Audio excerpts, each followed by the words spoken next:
Bonsoir à toutes, ravie de vous accueillir sur le plateau de Racontaz littéraire pour un moment où on va justement voyager à travers des écrits.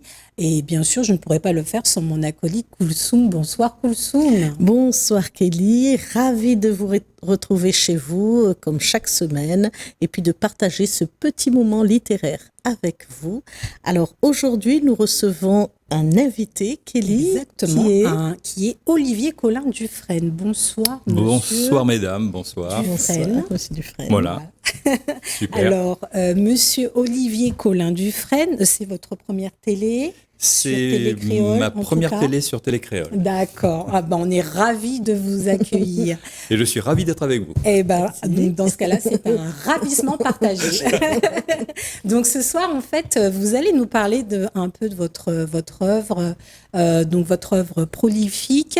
Donc, si on fait un peu une présentation rapide, vous êtes principal d'un établissement encore pour quelque temps.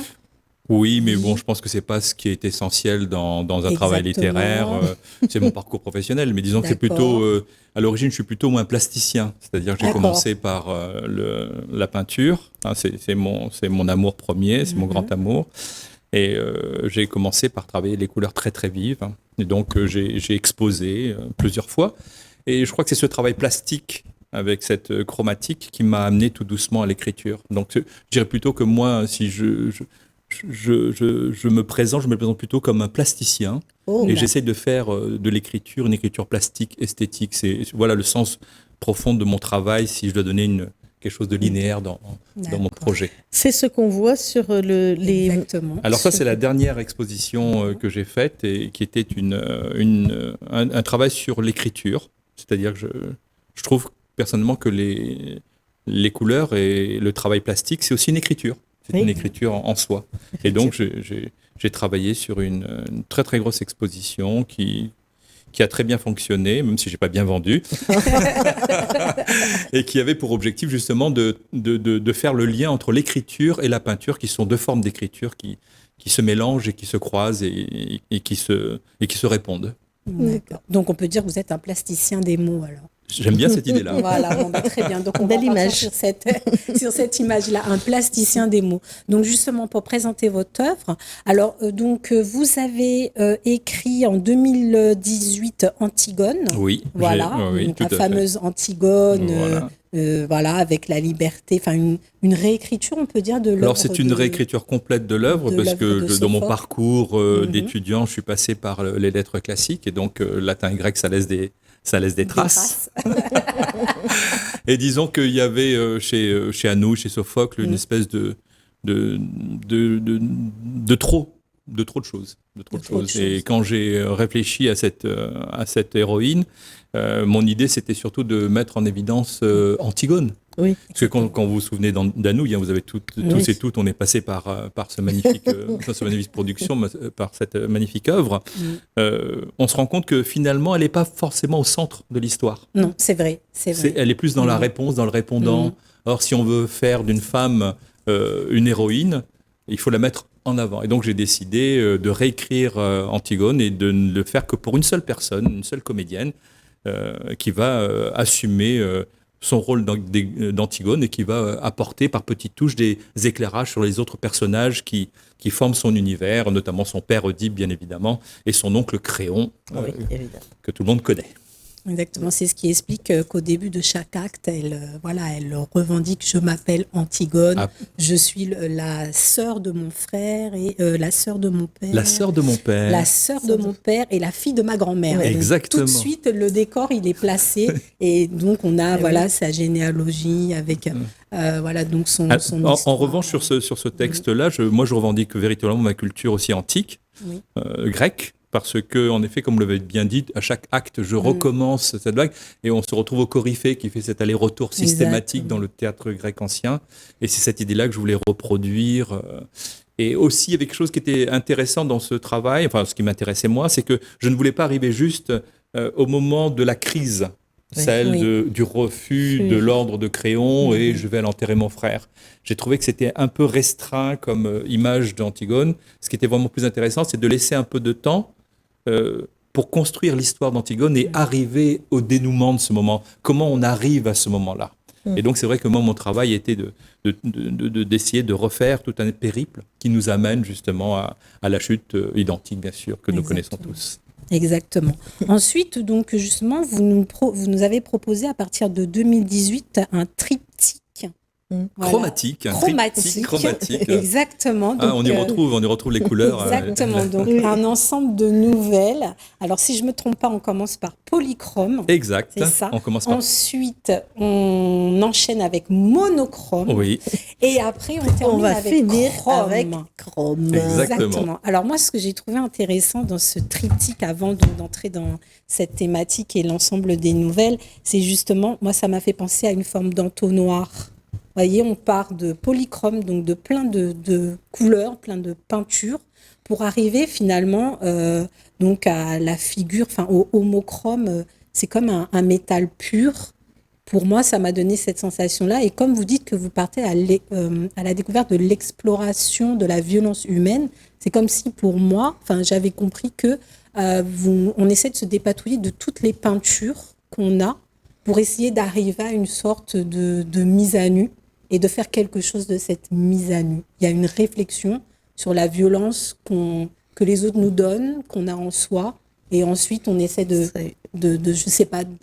d'essayer une ouverture, une nouvelle ouverture. Voilà. Alors moi, je trouve votre image très intéressante parce qu'en fin de compte, j'ai commencé par moi m'attaquer à mes propres violences. Quand j'ai commencé par faire cette écriture polychrome, c'était d'abord un acte comment on appelle ça, de thérapie voilà, personnelle, où j'essayais déjà d'évacuer tout ce qui avait pu être des éléments constructeurs, des éléments, je dirais, embryonnaires ou même déjà bien établis de cette violence qui est le résultat non seulement de notre éducation, mais de nos émotions, de nos propres fantasmes. Et donc, ce qui fait que quand j'écris en 2018, j'ai 40 ans passés, donc voilà, j'ai presque 50 ans, et je fais un peu aussi le bilan de ma propre vie en me disant il s'en est passé des trucs, il s'en est passé des trucs, parce que dans une vie d'homme, et puis moi j'étais construit dans un univers extrêmement catégorique. Je suis issu d'une famille catholique de droite, extrêmement machiste. Donc, quand on construit un garçon comme moi, c'est un garçon qui est finalement, s'il n'y fait pas attention, extrêmement violent. Bien sûr. Dans la parole, dans les actes, dans les postures, dans les agissements. Et donc, pour moi, c'était un impératif catégorique de me dire, oui, d'abord, on va mettre sur la table ce polychrome de violences différentes que j'essaie d'exprimer par bien sûr des tableaux totalement différents. Et c'était pour moi une sorte d'entrée en résilience. Voilà. Le polychrome, pour moi, c'était vraiment l'entrée en résilience. C'est une première étape qui était fondamentale dans mon travail pictural. Et en effet, après, il s'agit, une fois qu'on a passé ce cap-là, de se dire quels sont les axes premiers, principaux de cette violence qui animent. Et peut-être que dans le troisième et le dernier tome, je me dis, moi, j'en suis à polychrome et à monochrome. Et j'essaie de regarder un petit peu plus tard, plus loin. Qu'est-ce qu'il faut que je fasse, moi, déjà à mon propre niveau, et qu'est-ce que je peux proposer aux gens pour que ce travail sur la violence puisse continuer d'une façon ou d'une autre, pour améliorer notre communauté d'hommes, d'hommes et de femmes, et de vivre ensemble. C'est ça le travail que j'ai fait, en effet. En effet, c'est un foisonnement au départ, parce que nécessairement, ça part dans tous les sens. Oui. Parce qu'il y a... Je commence par nécessairement l'esclavage. Oui, je ne peux pas passer outre mon travail que sur l'esclavage. Ce sont mes racines. Quand je me réclame mascarin, Madagascar, La Réunion, l'île Maurice, Seychelles, ce sont des pays d'esclavage. Oui, et donc et de grande violence. Et tout ça, ça a des répercussions terribles sur les familles, sur la façon dont j'ai été éduqué, ce regard qu'on a sur les Blancs, sur les Noirs, sur les Malbars, sur les CAF, sur les Chinois. Et on est pris dans une espèce de logique culturo-sociale.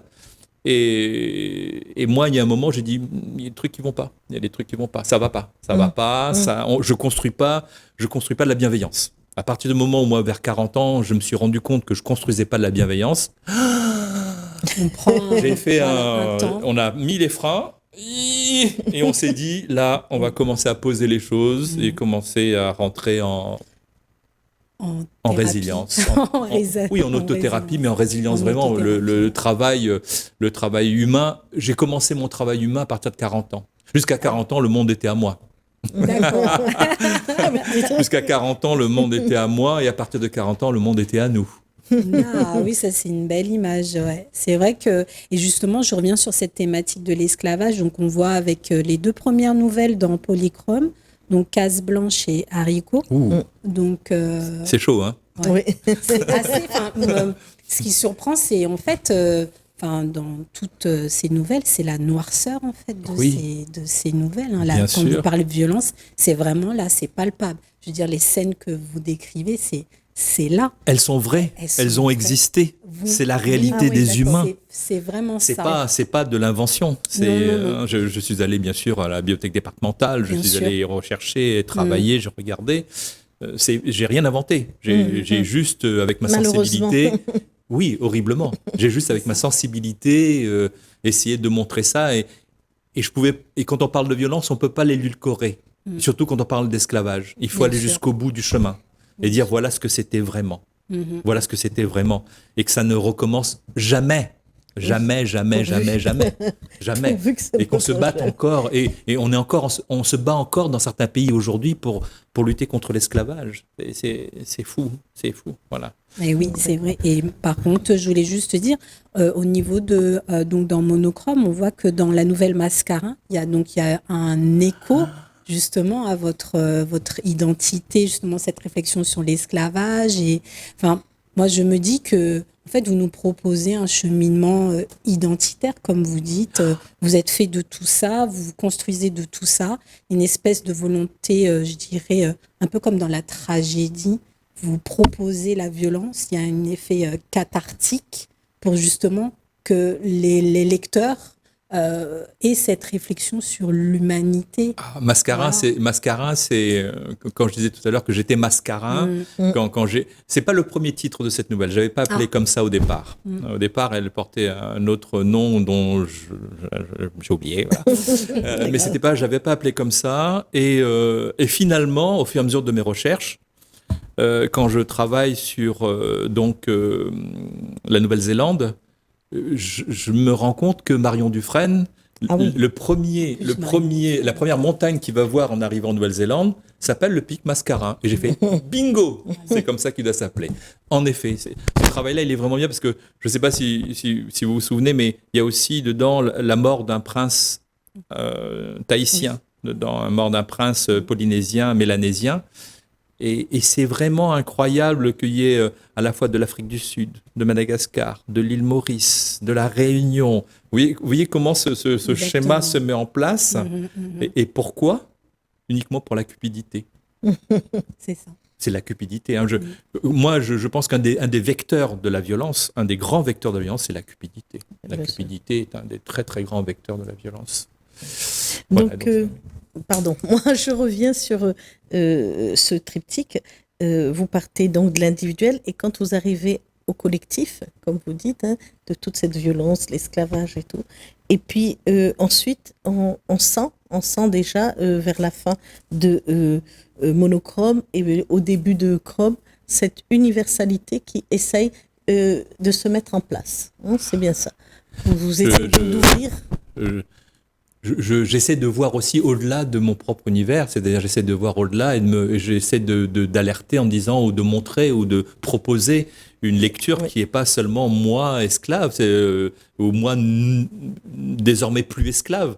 C'est de montrer que partout, aujourd'hui et pour demain, le combat il est impératif. Il est impératif et il prend plein de formes différentes et notamment socialement. Oui, le message, en effet, je trouve prétentieux de dire, pour moi, universel, mais il est humain. Je veux dire plutôt, c'est un combat humain. C'est un combat humain. Oui, parce que si on prend le dernier qui est sorti, Chrome débute avec ces portraits de gens. D'accord, ces portraits. Alors, on se doute qu'on est en Asie, parce que par moment, puis les prénoms, donc on ne s'y trompe pas. Donc, ça arrive, et puis, bam, on arrive sur cette chute et on se dit ouais, ben je m'en doutais. Vous vous rendez compte de cette violence collective? Voilà. Vous vous rendez compte ce que la cupidité est arrivée à faire? Et je me suis dit mais et les horaires, moi ce qui m'a fait vraiment mal, et je ne m'étais pas rendu compte parce que l'histoire d'Hiroshima, Nagasaki, je la connaissais, mais bon, ces horaires, quand vous partez à l'aube, ils se réveillent tous, et puis il y a une heure où tout s'arrête. Il y a une heure où tout s'arrête. Il y a une heure où tout s'arrête. Et tous ces projets, tous ces portraits beaux avec des espoirs, eh bien, des espoirs. Et des espoirs. Des espoirs et des espoirs. Oui, oui. Voilà, une fin. Et là, je suis... Là, je suis Mais ça montre vraiment l'universalité. C'est-à-dire qu'il faut imaginer, par exemple, que dans les années 50, 60, 70, beaucoup de gens extrêmement talentueux, et bien plus talentueux que beaucoup de métropolitains, n'ont jamais pu accéder à la réussite littéraire, n'ont jamais pu accéder à la réussite cinématographique, n'ont jamais pu accéder à... Parce que les représentations de la métropole, à l'époque, c'est ainsi, ne le permettaient pas, parce qu'il y avait une violence construite sur le fait que, venant d'ici, on a des préjugés, des a priori. Moi, je me souviens, je vais livrer une anecdote tout à fait personnelle, qui m'est restée parce que je l'ai trouvée extrêmement désagréable, parce que je l'ai vécu. Je me retrouve en situation de chef d'établissement en métropole, et nous sommes en formation, et après les séances de séminaire de formation, je me retrouve à table avec mon collègue antillais et puis 2 collègues métropolitaines nettement plus âgées que nous.